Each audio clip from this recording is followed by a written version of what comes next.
Why the Jews still reject Jesus is not just a question of theology but a centuries-old tension that pierces through prophecy, tradition, and identity. And you cannot escape its weight when you realize that the very people who waited for the Messiah could not see him standing before their eyes, even though he fulfilled the law and the prophets with stunning precision. From Isaiah 53 to Micah 5:2, you see, blindness was prophesied, and Romans 11:25 declares there is a partial hardening upon Israel, until the fullness of the Gentiles has come in, meaning rejection itself became a mystery that serves God's sovereign plan. Yet when you look deeper, it was not mere blindness but fear of losing authority, fear of surrendering tradition, fear of bowing to a carpenter's son, who dared to forgive sins and call himself one with the Father. And so the rejection was wrapped in religious pride, a veil that hid glory from their eyes, while they clung desperately to rituals that could never cleanse their conscience. The shocking truth is this: many Jews in Jesus' day recognized his miracles, his authority, his unmatched wisdom, yet they whispered in secret, "If we acknowledge him, we will be put out of the synagogue." For John 12:42 records that rulers believed but loved the praise of men more than the praise of God. Do you realize how many today are still bound by that same fear, afraid of losing status, family honor, or the weight of generational expectation? This isn't ancient history. It's a living struggle where rejecting Christ preserves tradition, but kills revelation, where clinging to the law rejects the very fulfillment of the law. And the most dangerous part is how rejection masquerades as righteousness, when in truth it's rebellion cloaked in religious respectability. But there is another hidden reason: the offense of the cross. The Torah-trained mind could not reconcile that the Messiah would suffer humiliation, scourging, and death by Gentile hands. And yet Isaiah 53 painted the exact picture. He was despised and rejected by men, a man of sorrows and acquainted with grief. You see, the Jews expected a conquering king to overthrow Rome, not a suffering servant to bear sin. And when Jesus rode into Jerusalem on a donkey instead of a war horse, their messianic hope collapsed into confusion. What they could not accept was that victory would come through crucifixion, that eternal salvation was born not of political revolution, but of blood shed on a cross. Even now, the scandal of the cross remains the stumbling block. Paul writes in 1 Corinthians 1:23, "We preach Christ crucified, a stumbling block to Jews and foolishness to Gentiles." And you must understand that rejection wasn't mere blindness. It was outrage that God's Son would hang on cursed wood. Can you imagine the shock of those who studied Deuteronomy 21:23, which says, "Cursed is everyone hung on a tree," only to hear disciples proclaim that the Messiah himself bore that curse? To embrace Jesus meant admitting their framework of triumph was incomplete, that their vision of the Messiah was too small, and that required humility, a surrender most could not endure. Another reason lies buried in prophecy itself. For Zechariah 12:10 declares that one day they will look on him whom they pierced and mourn.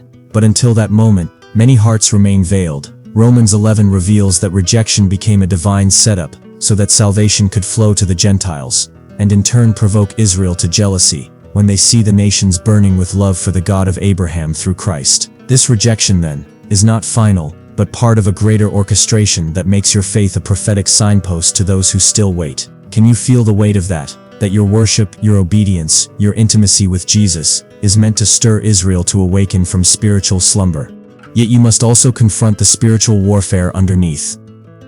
Jesus said in John 8:44 that those who opposed him revealed their father as the devil, and Paul later wrote in 2 Corinthians 4:4 that the God of this world blinds the minds of unbelievers. Do you realize that rejection is not merely cultural or historical? It is demonic resistance to the revelation of Christ as the Son of God. Satan knew if Israel received their Messiah in full, the gates of hell would tremble with unprecedented defeat. So he sowed lies, divisions, and fear to keep hearts hardened. And the same enemy still works today, whispering deceit into minds that cling to shadows instead of stepping into the light. This rejection also becomes a mirror for you, because how often do you resist God when he does not come in the form you expect? The Jews wanted a warrior but received a servant. They wanted a throne but received a cross. They wanted immediate deliverance, but God offered eternal salvation. And is that not your own hidden battle when God answers differently than your expectation? Do you embrace him or reject him? The story of Israel's rejection is not just history, it is a warning to examine your own heart. For Hebrews 3:15 cries out, "Today, if you hear his voice, do not harden your hearts." Still, there is prophecy of hope. Paul writes in Romans 11:26, and so all Israel will be saved, pointing to a day when the veil is lifted, when revelation bursts like dawn over Jerusalem, when generations of rejection melt in the fire of God's mercy. Can you imagine the sound of millions crying out, "Blessed is he who comes in the name of the Lord"? That day is coming, and the centuries of rejection will only magnify the glory of the final acceptance. What looks like defeat today is a setup for God's greatest display of mercy tomorrow. And so you must carry this burden with prayer. Do not despise the Jews for their rejection.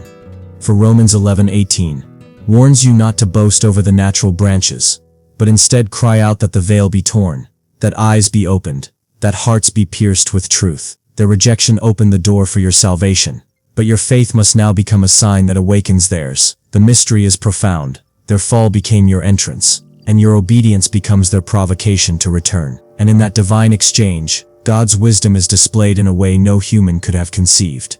And yet you must not overlook the depth of pain that rejection caused Jesus himself, for Luke 19:41 shows him weeping over Jerusalem, crying that if only they had known the things that make for peace, but now they were hidden from their eyes. And this sorrow is not distant but alive in his heart, even today. Can you picture the Son of God, arms stretched wide, longing to gather his people like a hen gathers her chicks, but they would not come.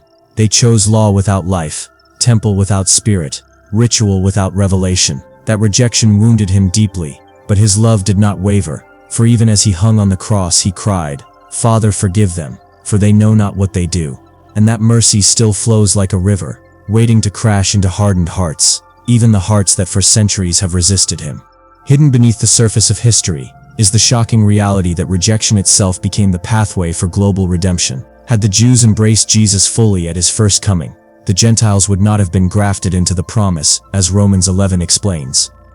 But because they stumbled, the nations received the invitation to the banquet of salvation. That means your very access to grace was born out of their blindness, your inheritance carved into history, because Israel closed its eyes for a season. But what a mystery, that their rejection became your open door, and your acceptance is destined to stir them back to their Messiah.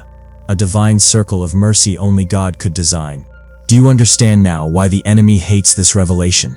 Because when Jews and Gentiles together bow before Jesus, the end of his dominion is sealed.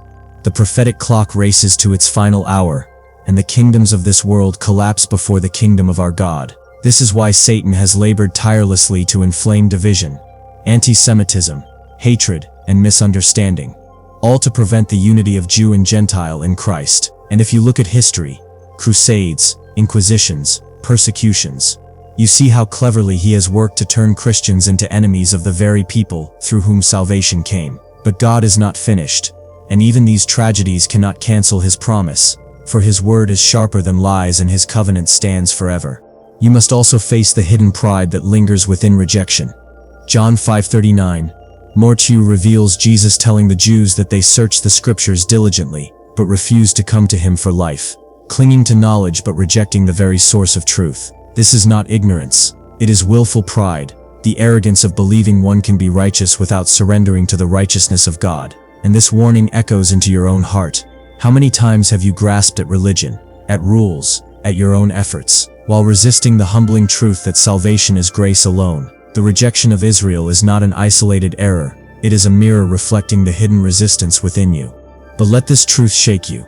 The prophets foresaw this long ago. Isaiah cried out in chapter 6 that hearing they would not understand, seeing they would not perceive, and that blindness would harden hearts until devastation came. This was not random, it was foretold, and Jesus himself quoted it in Matthew 13, showing that rejection was part of the unfolding plan. So when you see Jews resisting the gospel today, do not see failure. See prophecy being fulfilled before your eyes. See a warning and a promise intertwined. And remember, God's word never returns void.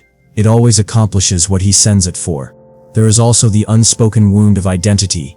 For to embrace Jesus meant to embrace persecution, exile from community, and in many cases death. To admit he was Messiah was to be cut off from family, traditions, synagogue, and the safety of national belonging. Do you realize the cost of that choice? It was not a casual decision. It was a tearing of one's life from everything familiar.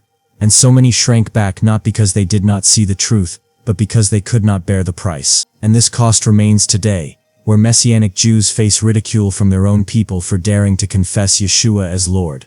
but the veil will not last forever. Romans 11:23 says that if they do not persist in unbelief, they will be grafted in again, for God is able to graft them in. And Zechariah 13:1 promises a fountain will be opened in Jerusalem to cleanse sin and impurity. A day is coming when Israel will look upon him whom they pierced, and grief will break into glory, sorrow into salvation, rejection into embrace. This is not wishful thinking, it is prophetic certainty, and you live in the generation that may see it unfold. And when that day comes, the sound of Jewish voices proclaiming Jesus as Messiah will thunder like a trumpet announcing the King's return. Until then, you stand as a witness. Your life must carry the fragrance of Christ. Your faith the evidence that the Messiah is alive. Your testimony the arrow that pierces hardened hearts. For Romans 10:19 says, God would make Israel jealous by those who are not a nation, meaning your devotion is designed to stir longing in them. Do not underestimate the power of your intimacy with Christ. For every prayer, every worship, every act of obedience testifies to Israel that their God has revealed himself through Jesus, and in that witness lies the secret to unlocking centuries of resistance. So why do the Jews still reject Jesus? Because blindness, pride, tradition, and fear have woven a veil over their hearts, and because God in his sovereignty allowed it for a season to unleash salvation upon the nations. But rejection is not the final chapter.